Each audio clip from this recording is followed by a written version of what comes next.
guys, it's Jock and JD here. I'm now coming out with my next PvP guide. This is my Ellie Shaman guide. Some people have been requesting this for a couple of months, and so now I'm finally getting around to do it, and this is going to be the full guide, including things like gear, stats, mastery, talents, glyphs, macros that I use, keybinds I don't think is really adequate, and then also core abilities as well.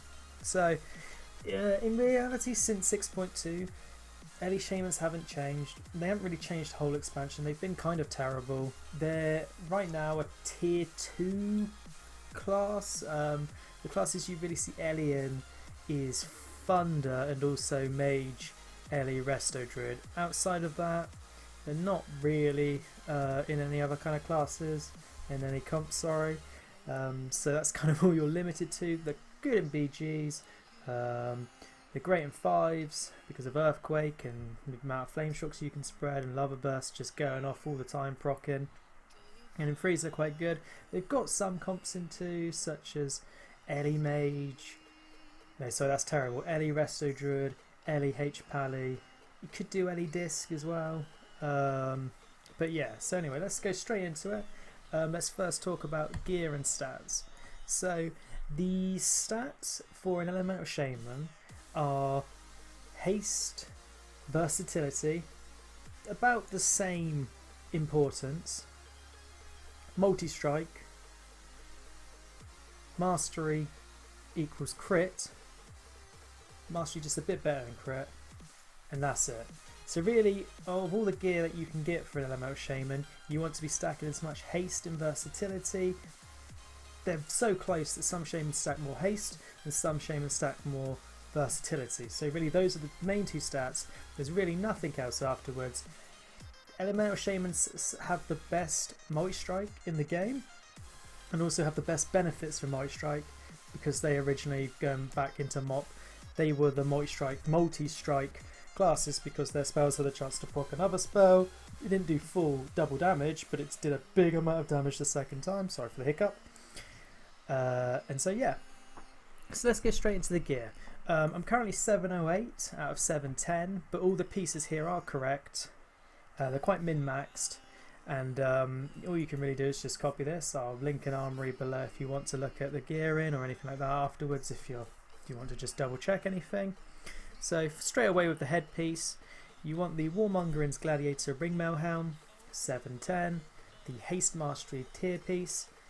You're not going to go for the 4 set because in reality when your Ascendants is popped, they're just going to stun the shit out of you. So the immunity that you get in terms of a silence and interrupt is really pointless. Honestly, don't bother with it. Try and find as many pieces that benefit your main stat as possible and go for a 2 set because the cooldown on Hex is really nice. You'll find it super powerful against H Pally teams. So tier helmet, neck piece, you'll want the 710 version. You'll want the crit haste enchanted with more haste, because for me personally I like to have a good balance of haste. So if I've got gear that's boosting up my versatility, I want to then enchant my haste, and if I've got gear that's boosting up my haste, I'm going to enchant versatility to really kind of keep those 2 max stats quite evenly spread. So 710 version of the crit haste helm, next you've got the shoulders, not a tier piece. Versatility mastery, again, lots of versatility, that's fantastic. Mastery's okay. They're really the best shoulders you can get if you're not going to tier them, and so that's why I've gone for those. Next you've got your back. I've gone for the haste mastery, and it's enchanted with the plus 100 haste. I'll show you why later on that I've enchanted these all with haste, but it complements the neck, which is plus 75 haste. Got bigger haste on the back. If you see, there's a 141 haste and a 122 mastery, which is fantastic. So again, look for the pieces that give you as much haste and as much versatility as possible. Multi-strike just coming in 2nd place. Going on to chest pieces, this is the other piece of my 2 set, the Warmonger Gladiator's Ringmail Armour. So this is the tier chest piece. It's got lots of haste, which is fantastic, and multi-strike. So that's fantastic. Again, that's now given me a 2 set, and we can focus on our off pieces to maximise the stats that we want. Best stats, fantastic wrists, the Warmonger Gladiator's Armbands of Victory, Again, haste versatility. We've got more haste than versatility at 141 haste and 122 versatility. Excellent. The only possible contender for that slot. Then in gloves again, because we're going for the 2 set, we want to maximise our main stats in all the other slots as possible. Perfect example, these hands have to give haste and versatility, our best 2 states, the Warmonger and Gladiator's gloves. Absolutely fantastic, perfect for what we want. On the waist here I've got the haste mastery belt, the Warmonger and Gladiator waistguard of cruelty. 189 haste and 163 mastery. Obviously that's just showing you the 710 version, it will scale when you're in arena to 740. Fantastic, lots of haste, again, more than the mastery, so this is a perfect piece to complement what you're doing.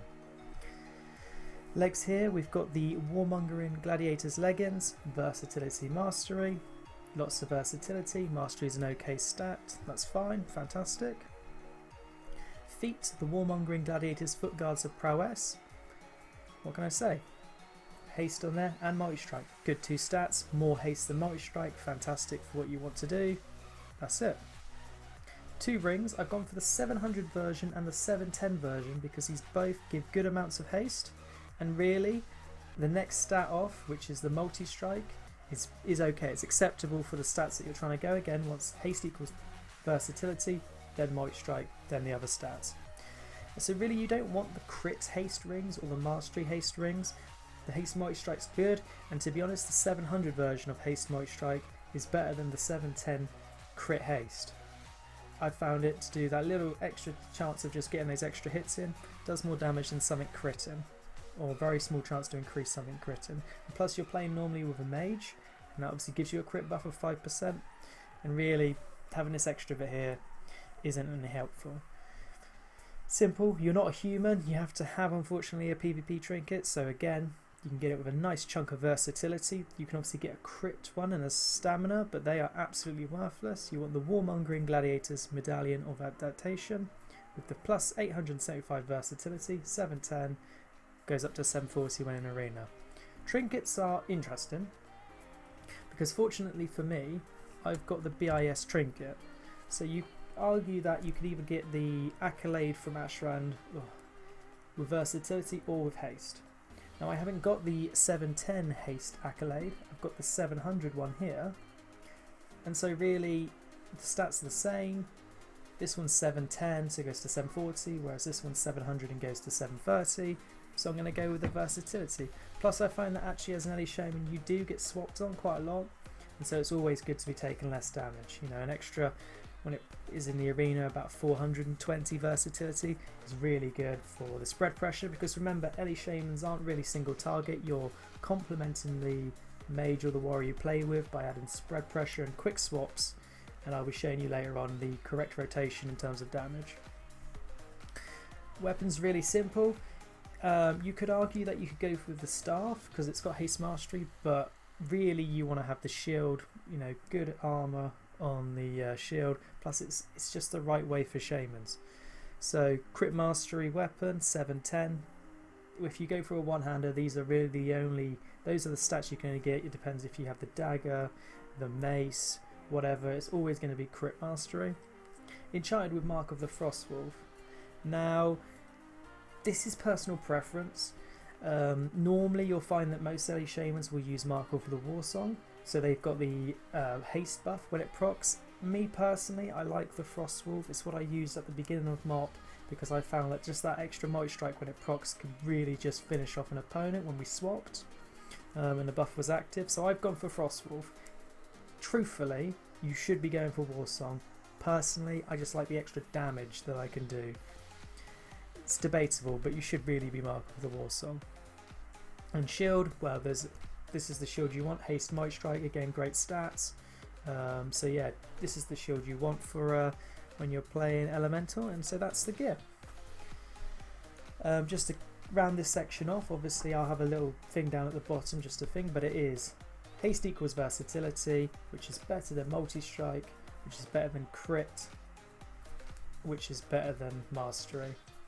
There's arguments that mastery is better than crit, and it, to be fair, probably isn't any kind of dampening comp, especially LSD. but sometimes when you do switches with a mage, it's nice to just be bringing a little bit more crit than mastery, so you can really just smack someone there and then when you swap, especially with how bursty a mage is with Frozen Orb and double Ice Nova.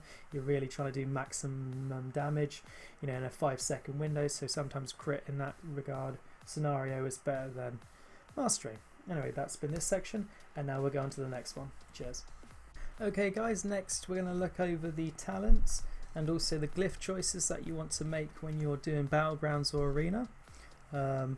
So we'll just go straight away from the level 15 talents. Now there's definitely only one choice for level 15, which is Nature's Guardian. I'll just read it to you. Attacks that bring your health below 30% increase your maximum health by 25% for 10 seconds and reduce your threat.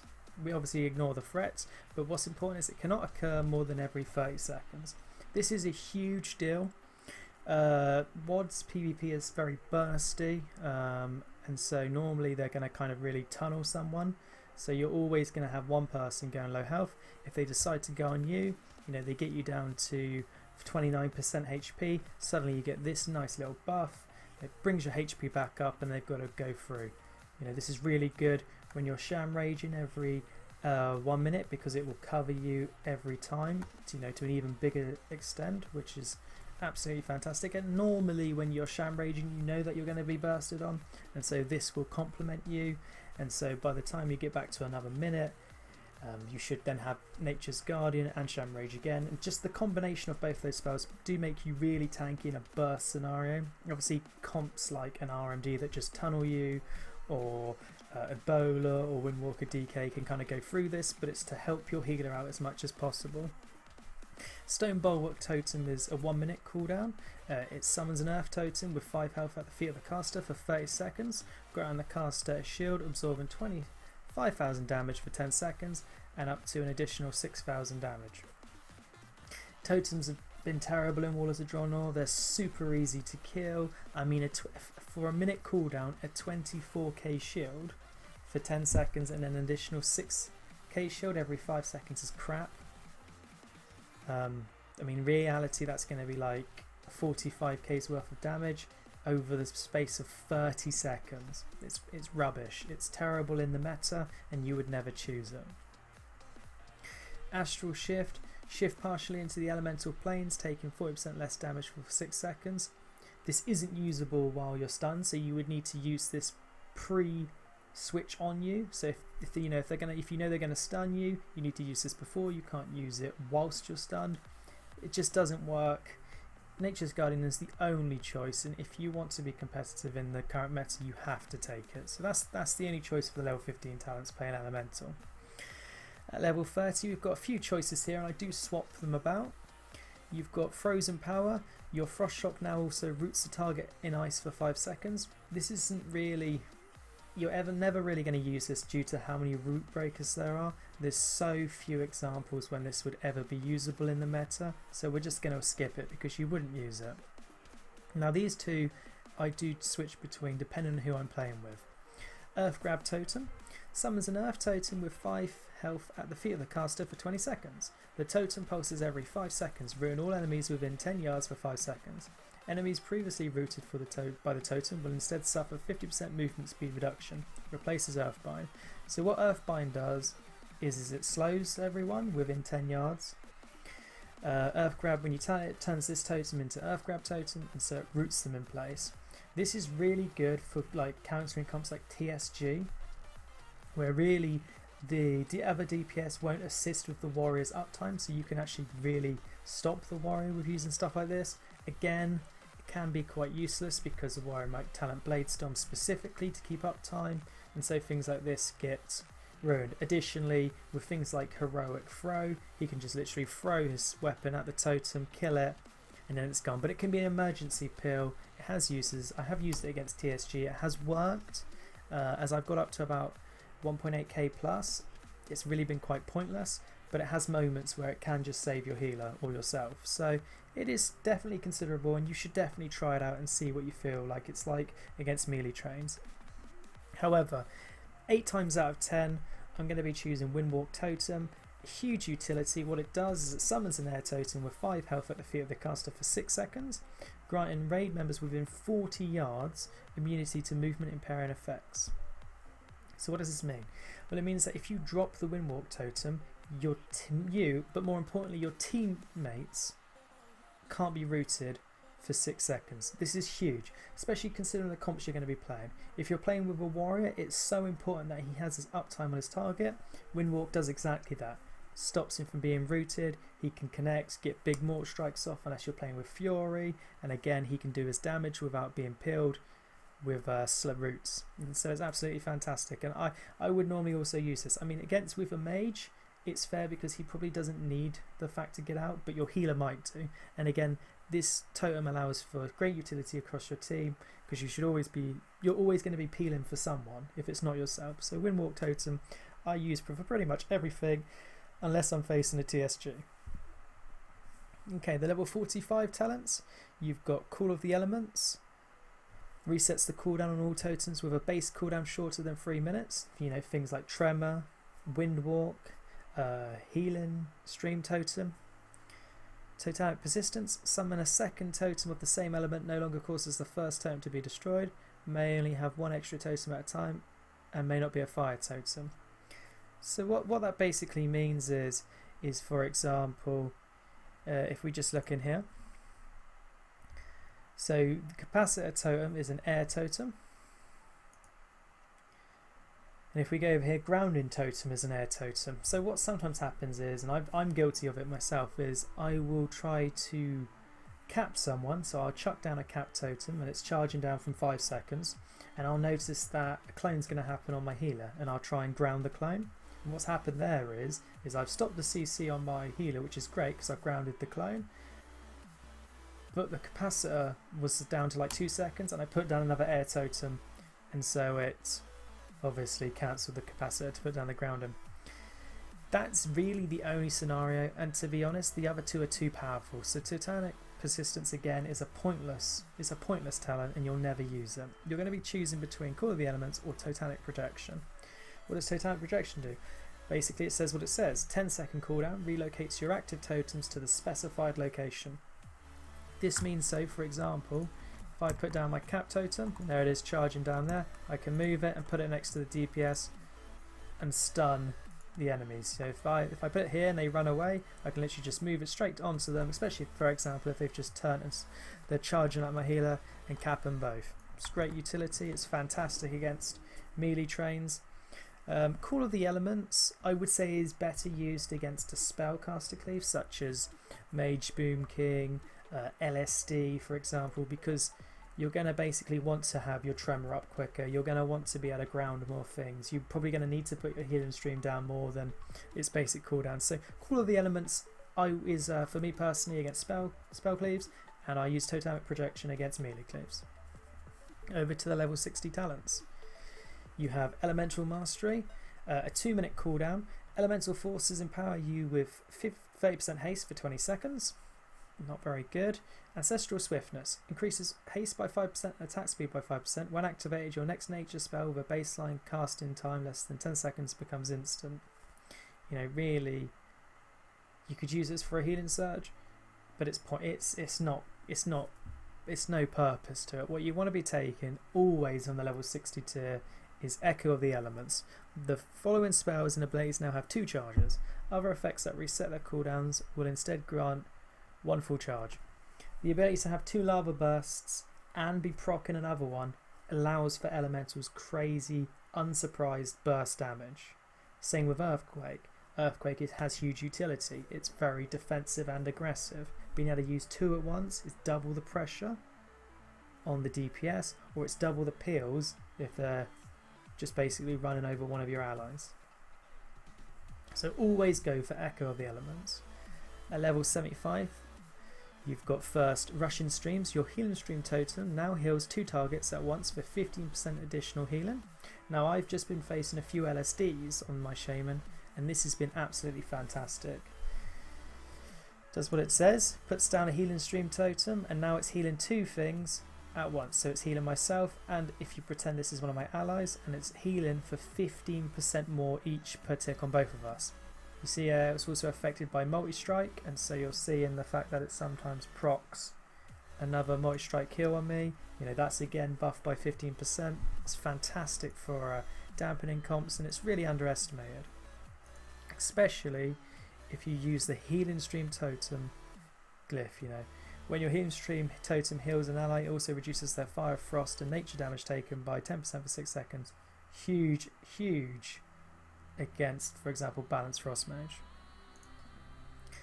Next is Ancestral Guidance. For the next 10 seconds, 20% of your damage and healing, including Mighty Strikes, is converted to healing on up to 3 nearby injured party or raid members. This has its place and it's fantastic for Enhance, but it's really not good for Elemental because it's just awkward by default. It's 2 minutes, which is too long a cooldown, and you can't use it specifically with anything. Okay, you could use it with Ascendance, but when you Ascendance, you're probably going to be CC'd pretty heavily, and so you've knocked out both cooldowns in one go. So don't ever pick Ancestral Guidance. Finally, there's Conductivity. Your Lightning Bolt, Chain Lightning, Earth Shock, and Storm Strike increase the duration of your Healing Rain by 3.10 seconds, up to a maximum increase of 30 seconds. Terrible. You're relying on the fact that to do damage, if you do damage, you can buff your Healing Rain, and your Healing Rain is already very weak.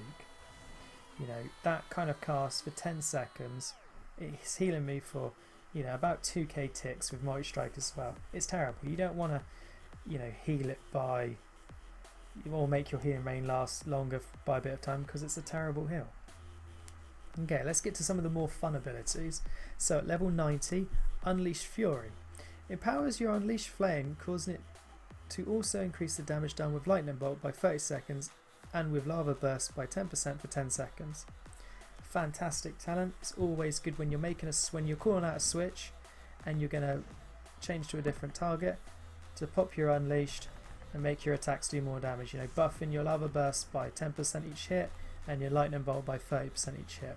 Of course, Shamans can do fantastic multi-strike, and so it's only a win-win, and it's really the only choice here, but we'll talk about the other two as well. Primal Elementalist. Your Earth and Fire Elemental totems draw forth powerful elementals, 80% more powerful. You know, additional abilities as well are given. The problem with this talent is that it's so easy to kill totems. So this is my Fire Elemental's totem. It's got 26k HP. You know, you could kill that with simply a Mortal Strike from a Warrior or a Frost Strike from a DK.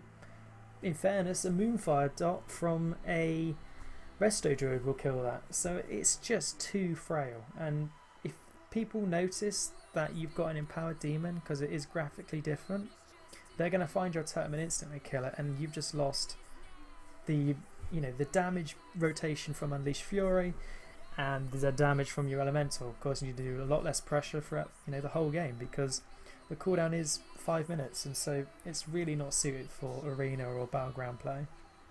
Again, just to capitalise, all these talents are exactly the same for arena and battlegrounds. They really don't change at all. Elemental Blast, a great talent in MOP. Unfortunately, it just didn't have it when it came to WOD.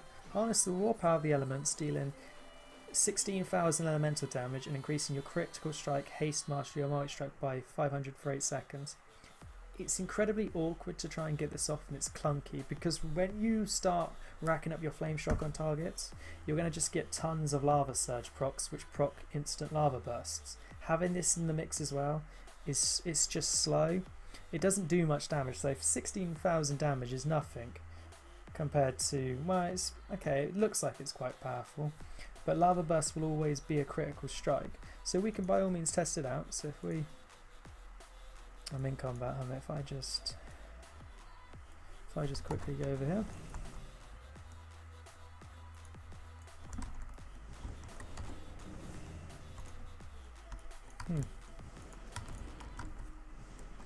okay, let's just get back. So, Elemental Blast, learn it, put it here. So let's just do a quick test. So if we Flame Shock this, so you're always going to have Flame Shocks rolling on your targets, and we do a Lava Burst into it, you see that 36k and a lot of Mighty Strikes. Now if I do the Elemental Blast on the other target, you know, 15k. In fact, that's absolutely terrible compared to Lava Burst. So the tooltip's actually wrong. Okay, sure, by having the Flame Shock active it always makes the Lava Burst crit, but the damage there isn't correct in terms of what you're seeing. Obviously, as you read there, Lava Burst will deal 50% additional damage if the target struck with Flame Shock and it's periodically ticking, but there you go. An ability that hit really hard in Mists of Pandaria now does really no damage in Warlords of Draenor, and so it just isn't viable. So let's leave that. So going on to the level 100 talents, again there's only one choice here, Elemental Fusion. So your Lava Burst and Lava Lash increase the damage of your next shock by 40%, stacking up to 2 times. I had someone correct me a little bit when I was doing some of my BGs here. I thought that this buff doubled the damage of, if you look here, of the fulmination that stacks from your lightning shield. So if I just attack this, you'll see up here that I'm stacking my fulmination procs, and you can get this to 20. I thought originally that Elemental Fusion buffed that when you use Earth Shock, but it doesn't. So if we just attack twice with Lava Burst, as you can see I've got a Tell Me When proc that's set up here, but up the top here, Elemental Fusion, damage of your next shock increased by 8%. So what that means is if I now Earth Shock and I just go over to here, we can see that Earth Shock did a hit of 14k. You know, it does normally hit around 8k, so it's buffed that, and then it's also unleashed the fulmination, which hasn't increased its damage. So basically it just nearly doubles the damage of your Earth Shock, which is really good because what you're doing is Earth Shock unleashes your fulmination, and before you switch to burst the target or burst the target when the enemy Druid, for example, healers in CC, you're going to want all the instant damage that you can have. So by having Elemental Fusion, you know, 20 stacks of fulmination, you're going to hit that person, you know, for 14k Earth Shock because you've buffed it, that's instant, and then that also unleashes your fulmination, which might be 40 to 50k. So it's always, this meta is always now at the moment about burst and hard switches, and so that's an absolutely fantastic talent. Storm Elemental Totem just isn't viable. Again, I've said this already about totems, they just die, they're just picked up and they're just killed. Liquid Magma has its place. It doesn't do a lot of damage, and if you like to spread in a battleground, it can be quite satisfying just watching the liquid magma like trickle across and hit all the targets within a 40-yard range. It really does cover everyone that it's nearby, but it's just really poor damage, and it spreads it out as well. So if there's lots of targets, then you're going to hit all of them for little amounts, and if there's a few, you're going to hit them still for little amounts. It had such potential, and it's just fallen short of any competitive use. So really, there are people that would argue for this talent, but it's really not viable, and I suggest that you don't use it. Stick with Elemental Fusion, you know, Unleash Fury, Rising Streams for your top 3 talents here are definitely the best choices. And that concludes the talent choices, and I'll now come back to you with the glyphs. Okay, welcome back. Glyphs are really simple. There's really only 4 to choose from. I guess there's 5 if you want to be to the point. So what I normally run with, and there's 2 that are always guaranteed to be used. Glyph of Lightning Shield. When your Lightning Shield is triggered, you take 10% less damage for 6 seconds. Taking less damage is always fantastic. Lightning Shield. The caster is surrounded by a reactive lightning bar. When an attack hits the caster, the attacker will be struck for nearly 2000 nature damage. This effect will only occur once every few seconds. What that means is it occurs more often than 6 seconds, so if you're being attacked you will have a always constant 10% damage reduction on you. It is a major glyph for a reason, and you will never not use this, so make sure you've got it. The next one that's pretty much mandatory is Glyph of Flame Shock. When your Flame Shock deals damage, it heals you for 45% of the damage dealt. It is stackable, so for example, if I cast Flame Shock on this target dummy, I am being healed for the damage it's doing, see there, see here, and if I now put it on here, I'm now getting 2 heals. It's possible to have Flame Shock because it's a 30-second cooldown to have it on 5 to 6 targets before it then runs out on the first one that you've casted. So yes, you can have 6 heals of all those ticking healing you at once, but normally in an arena games for 3s or 5s, you're going to have it on 2 to 3 targets. So actually it's really nice to basically have a passive rejuvenation that's constantly on you. And as you can see, all the lava surge procs going off there, which is pretty cool. So those two, Glyph of Lightning Shield and Glyph of Flame Shock, are pretty much mandatory glyphs. Your third one changes depending on the comp that you're playing against. Here I've got Glyph of Capacitor Totem. This was because I was playing against a TSG with a Resto Druid last game before I stopped playing. And it was really nice to obviously reduce the Capacitor Totem's charge from 5 seconds to 3. It also meant it was harder for them to destroy it, and it was a lot quicker for me to cast it on someone so the DPS couldn't react. So against melee cleaves, Capacitor Totem's really fantastic. Obviously now going into what else you can use, you've really got 2 other options. You've got Glyph of Hex, reduces the cooldown of your Hex spell by 10 seconds. If I put that here, in combat again, if I just quickly run away.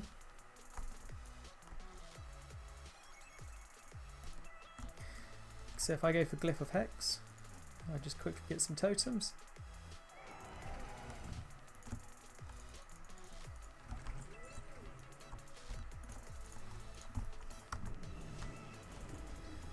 So with the Glyph and my 2 set, my Hex is now currently a 20-second cooldown, which is fantastic.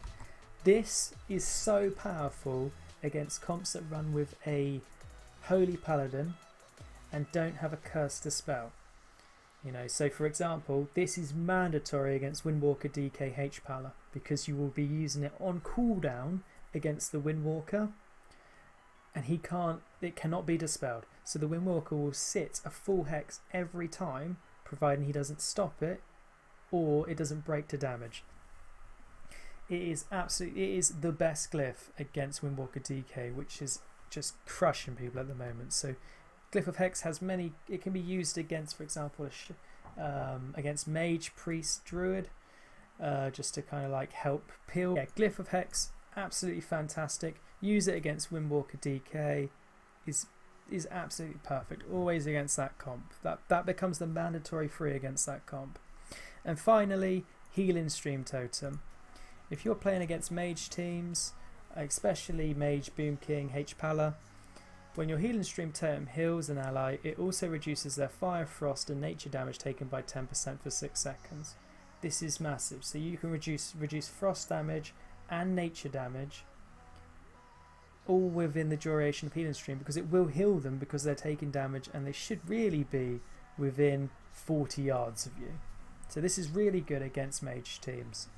Mage Warrior, there's an argument for using Capacitor Totem, but when mages come into play, they're probably going to dispel your Hex, unless of course they're playing Mage Warrior H-Pala, but they're probably not going to be. So Glyph of Healing Stream has its uses as well. Okay guys, let's talk about the macros next. First off, I've got 2 dispel macros. If I just go into here, Cleanse Spirit gets rid of curse effects. This is like hexes and the corruption dot from Warlocks. Just simply Cleanse Spirit every 8 seconds and you can just remove the CC that is compatible with it. I use cast at macros. This basically means that it will dispel, depending on where I've got my keybinds. I've got it to Alt Wheel up and Alt Wheel down.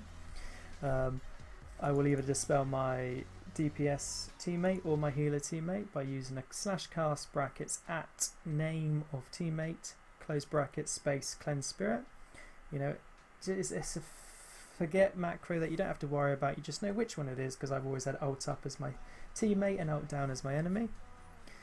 And yeah, that's a quick way to get rid of it. And it doesn't take you off your target as well, so you can just keep damaging the person that you're on. Next, I've got my Focus Hex macro. If you're damaging a target and you've got your focus on the healer because you're going to shear his next CC, I've got a Focus Hex so that I can just straight away, without needing to faff about, I've just got it there and I can just, for me, Shift 1 will hex my focus. So that's a simple macro for /cast bracket target equals focus close bracket space hex. Same again with a Focus Purge. Just going to cancel that because it's from the one I made earlier. simple thing again. This will purge whatever I've got as a focus. Perfect for trying to get, you know, bait nature's swiftness and any kind of heals like an NS mechanic. So yeah, very simple. Focus shear. It's a stop casting macro. So if I, for example, have that as my focus and I'm attacking this, we'll be doing an attack and then I'll stop focus and I'll stop casting and instantly shear. Very quick. Don't need to worry about it. You don't want to be trying to stop, you know, for example, if a mage deeps your healer, you don't want to be then trying to finish off the cast of your lightning bolt to then shear him. You want to stop your lightning bolt, shear him instantly to peel for your healer. So this is fantastic. Again, stop casting macros are key to shamans. You must have them if you want to progress. For my grounding macro, I've simply got a slash stop casting, cast grounding totem, air totem macro. Absolutely perfect again. You know, it's important to stop CC. Elemental Shaman's all about defensive play and then bursting when you're countering. So stop casting ground is absolutely perfect for trying to get those, you know, trying to catch that deep freeze or that clone or that polymorph. If you can assist with your healers, perfect.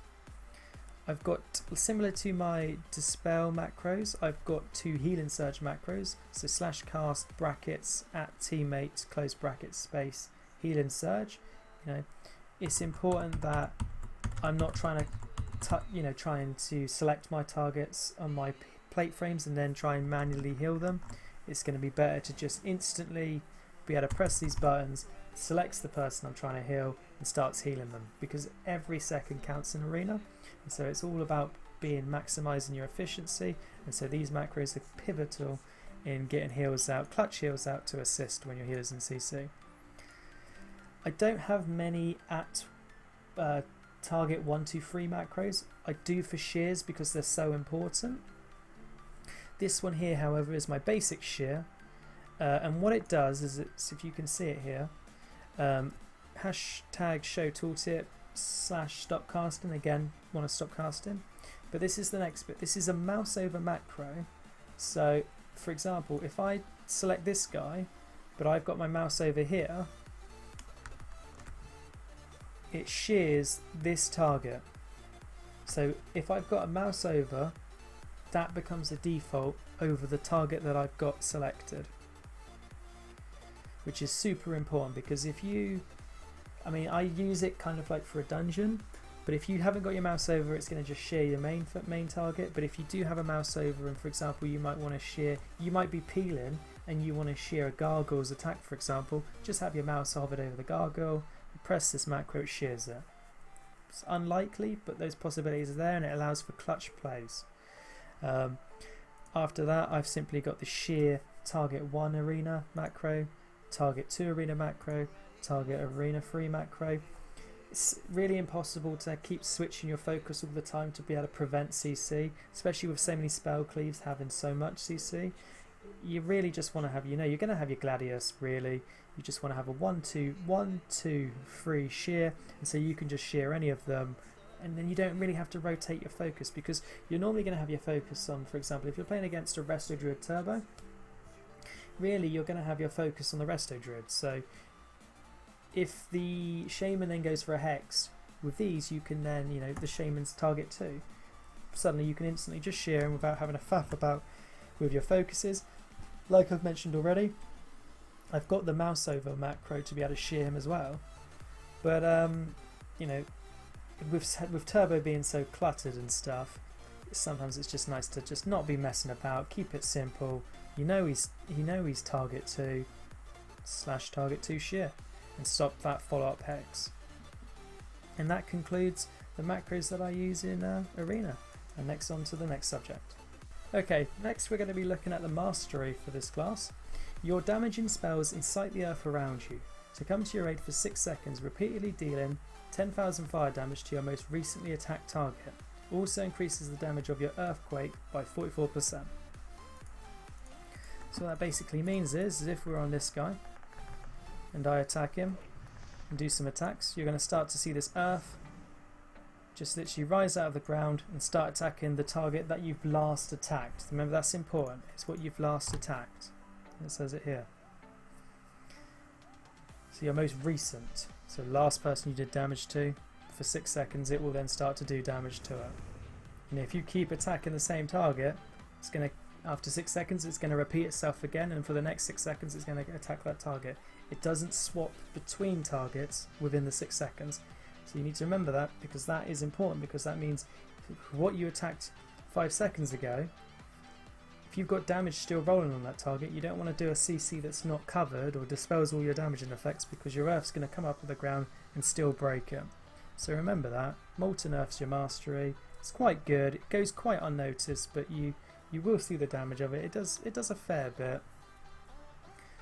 And yeah, this is good. So next we'll go on to the core abilities. For Elemental, you've got your Lava Burst. You hurl molten lava at the target, dealing 10,000 fire damage. Lava Burst will always deal a critical strike. If your Flame Shock is on the target, Lava Burst will deal 50% additional damage. Next you've got Lightning Bolt. Fires a bolt of lightning at the target, dealing 15,000 nature damage. Thunderstorm. Cools down a bolt of lightning, dealing 3,000 nature damage to all enemies within 10 yards, reducing their movement speed by 40% for 5 seconds and knocking them back from the Shaman. This spell is usable while stunned, very good for peeling people off you. Earthquake. You cause the earth at the target location to tremble and break, dealing 11,000 physical damage over 10 seconds to enemies in an 8-yard radius with a 10% chance of knocking down affected targets. So a few things from this. Firstly, Thunderstorm is fantastic.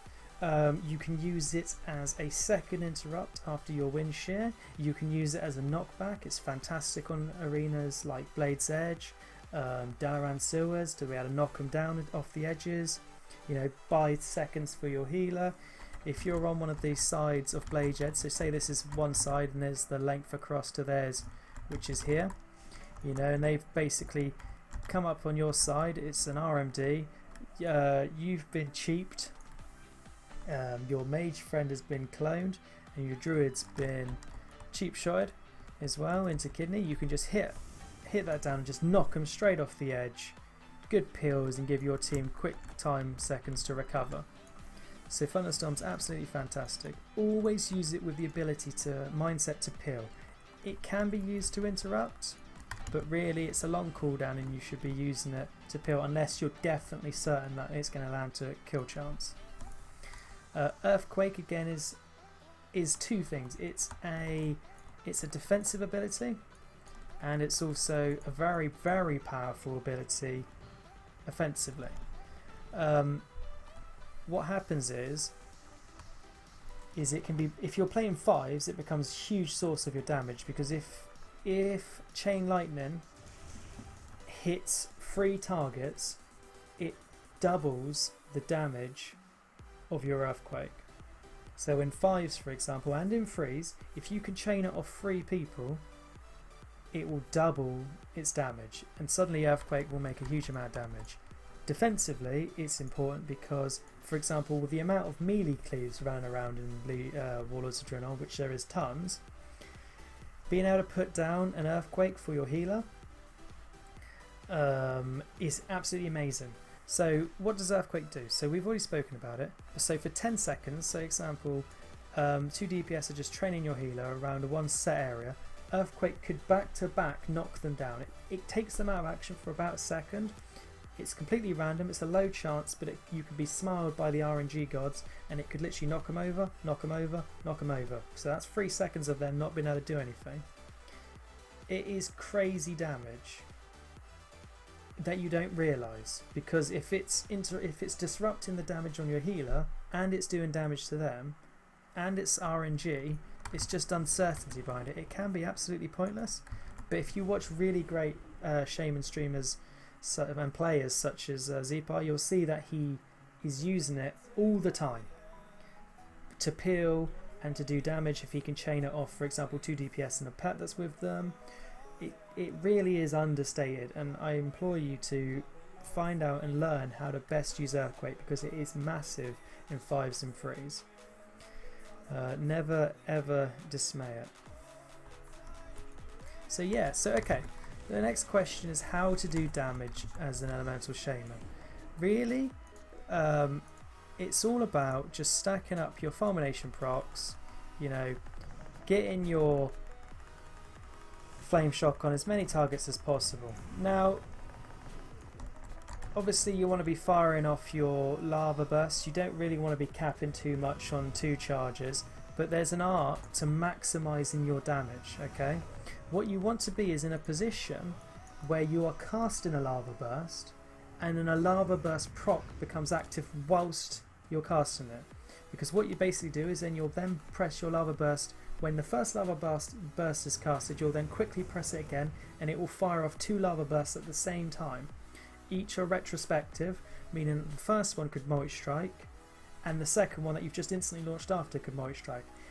You can do some crazy amount of switch damage, and I will link a clip right now to show you a swap that we did and how I maximise damage out by using this thing. So if I show you here before we look at the clip, we're just going to have to wait till another one comes out. So I'm just casting.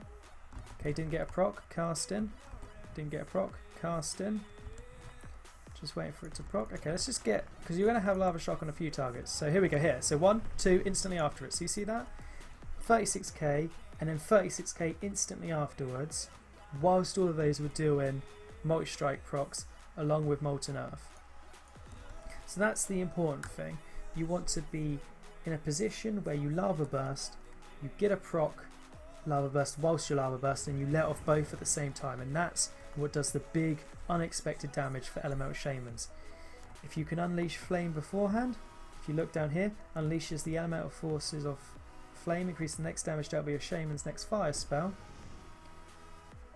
by 40%. Again, you could use it on a flame shock. Don't. Please make sure that you're using it on a lava burst, because if you do this, you can have some crazy damage. So, unleashed elements. There's the proc, you know, came too early, but that time it did 51k. Now you can do huge amounts of damage, unexpected damage that isn't counterable, because that was all instant. So what we're going to try and do is we're going to try and bait it again. So, oh, there you go. So that was an instant one, unfortunately.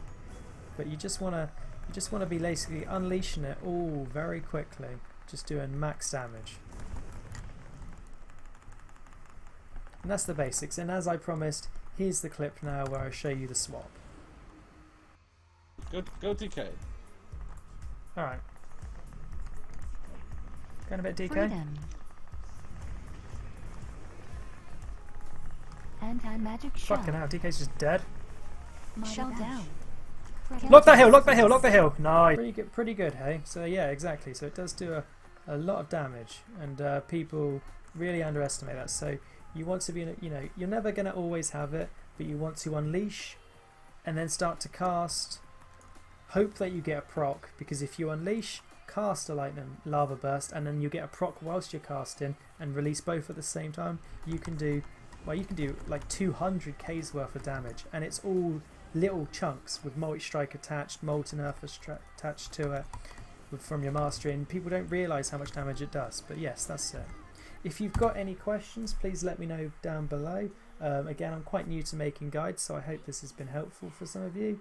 By all means, if there's stuff you want to discuss or you've got any opinions, it's always good to share it with everyone, because I might have missed something and you might be able to help someone, you know, do a play and get a little bit higher in Arena and Battlegrounds. As always, this has been Jock and JD. Thanks for your time. You know, any comments would be greatly appreciated. And as always, please do like, comment, and subscribe. Until next time, peace.